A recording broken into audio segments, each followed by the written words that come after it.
Have you ever looked in the mirror and noticed something strange? Your lower belly seems to push forward, but your weight hasn't actually changed? Maybe your back feels tighter by the afternoon. Standing for more than a few minutes feels more exhausting than it used to. And no matter how often you walk or try to stay active, something just feels off. Here's what almost nobody tells you. That belly pushing forward may have nothing to do with your stomach at all. What if the real problem was your pelvis? The foundation your entire body stands on.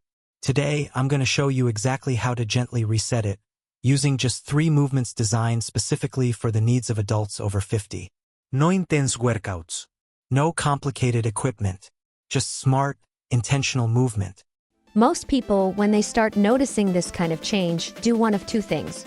They either assume it's simply aging, something inevitable that can't be undone.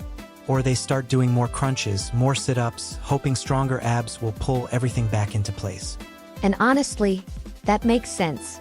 But here's the frustrating truth. For most people, neither approach works. The crunches don't change the belly. The long walks don't improve the posture. And the discomfort in the lower back keeps coming back, day after day. So what's actually going on? Over decades of sitting at desks, in cars, on couches, a group of muscles called the hip flexors gradually shortens. These are the muscles that connect your spine to the front of your thigh. And when they get tight, something important happens. They begin quietly pulling your pelvis forward and downward. Specialists call this an anterior pelvic tilt. But you don't need to remember that term. What you need to recognize is the feeling. A lower back that arches more than it should, a belly that pushes forward, and posture that takes real effort to maintain. Here's why this shift is so significant. Your pelvis is the foundation of your entire body. Every step you take, every time you stand up from a chair, every time you reach forward, your pelvis is involved. When it tilts out of its natural position, the whole structure above and below it compensates. The lower back takes on extra compression. The glutes, some of the strongest muscles in the body, begin to disengage. Hips feel stiff. And because the foundation is off, no amount of surface-level exercise will fully correct the feeling. Think of it like a slightly tilted building. You can repaint the walls all you want, but until you address the foundation, the cracks keep coming back. The good news? This isn't permanent damage. It's a learned position the body slowly adopted over years. And with the right sequence of movements, it can be gently guided back. Now you might be asking, why doesn't just doing more exercise fix this? And this is the part that most fitness advice completely misses.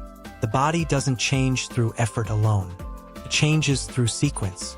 Your muscles and nervous system follow a very specific order when restoring healthy movement. If you skip that order, if you jump straight to strengthening without first releasing the tension that's holding the pelvis out of position, your body simply returns to its old habits. Every single time. Think of it like a stiff, rusty door hinge. Forcing the door open harder doesn't fix the hinge. First, you release the tension. Then, you restore movement. Only then does the door swing freely. That's the approach we're taking today. 3 simple steps. Release, activate, retrain. Before we begin, I want to know who's with us today. Drop your name, your age, and the city or state you're watching from in the comments below. We're building one of the most active, supportive communities for adults over 60 anywhere on this platform. And your presence genuinely matters.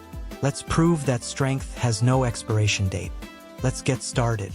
Here's how today's routine works. Step 1. We release the tight muscles that have been quietly pulling the pelvis forward. Step 2. We wake up the glutes, muscles that may have become inactive over time. Step 3. We retrain the movement patterns your body uses every single day. Standing up, walking, rising from a chair. None of these require strength, speed, or flexibility. They simply help your body remember patterns it already knows, but may have stopped using. Step 1 is not about strength. It's about creating space. We're doing the half-kneeling hip flexor stretch. Place one knee on the floor, with the opposite foot stepped forward into a comfortable lunge. If you need support, place a folded towel or cushion under the kneeling knee. Sit tall through your spine. Imagine a gentle string lifting the crown of your head toward the ceiling. Now, slowly shift your hips just a few inches forward. Small movement, You should feel a gentle opening along the front of the hip on your kneeling side. Here's the key detail most people miss. Don't let your lower back arch as you shift forward. Instead, lightly squeeze your glutes and gently tuck your tailbone downward. That small adjustment keeps the spine safe and directs the stretch exactly where it needs to go. Breathe slowly. You're not forcing anything. You're simply letting the muscles soften and release.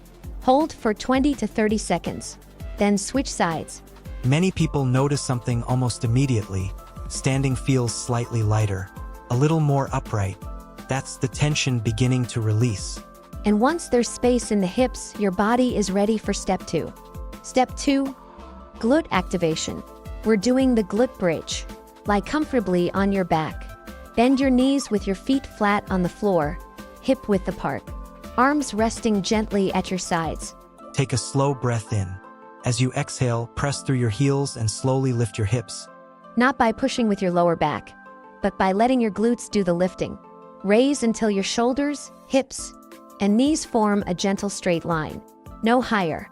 Pause at the top for 2 seconds and lightly squeeze the glutes. Like you're holding something small between them. Then slowly lower back down with full control. Move slowly. Breathe naturally. Aim for 8 to 10 repetitions. You may feel gentle warmth or mild fatigue in the back of your hips. That's a very good sign.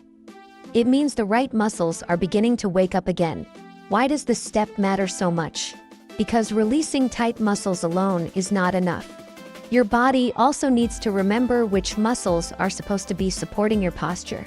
By activating the glutes, you help guide the pelvis back toward its natural balanced position. Step 3. Movement retraining. We're doing the kneeling hip thrust. Begin by kneeling on the floor, knees about hip width apart. Sit your hips gently back toward your heels so the body feels relaxed and supported. Place your hands lightly on your hips for balance and awareness. From here, slowly press your hips forward and upward until your body forms a straight line from your knees to your shoulders. Focus on using your glutes to create that forward movement. Your spine stays tall and relaxed throughout. Pause briefly at the top, then slowly return your hips back toward your heels with full control. Repeat 6 to 8 times, moving smoothly and without rushing.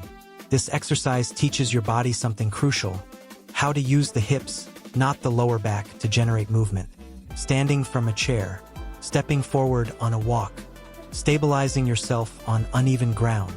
All of these depend on exactly this pattern.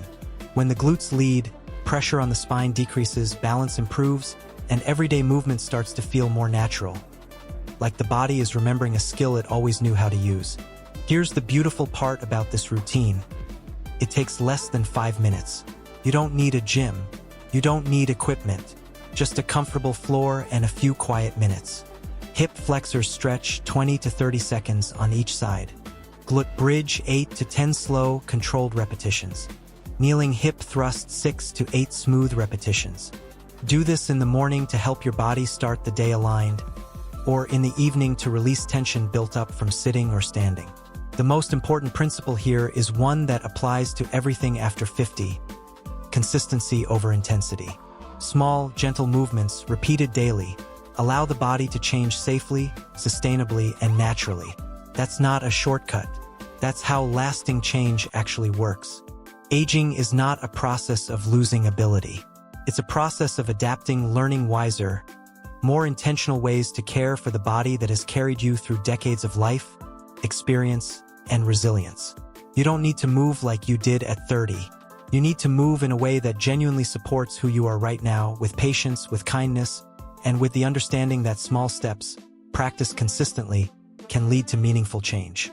Your body isn't working against you. It's simply been waiting for the right kind of support. Which of these 3 movements felt the most comfortable for your body today? Did you notice a small shift, even just in how you stood up afterward?